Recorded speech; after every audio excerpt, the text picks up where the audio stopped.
তারা বলছেন সেখানে খুব উঁচু পাহাড়, তারপর নিচেও বিভিন্ন দর্শনীয় স্থান আছে এবং ইকো পার্ক ইত্যাদি জায়গাগুলো আছে।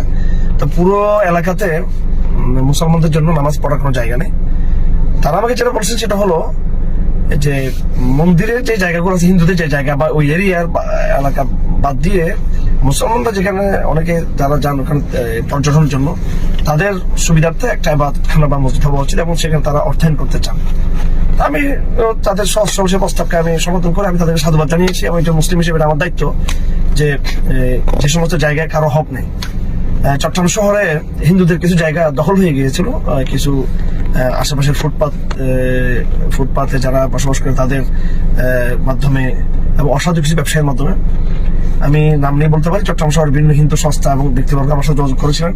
আমি আমার বাবা মুফতি ইসলাম চৌধুরী ফতোয়া এবং বরণ্য ফতোয়া নিয়ে আমরা ওই স্পটে আমরা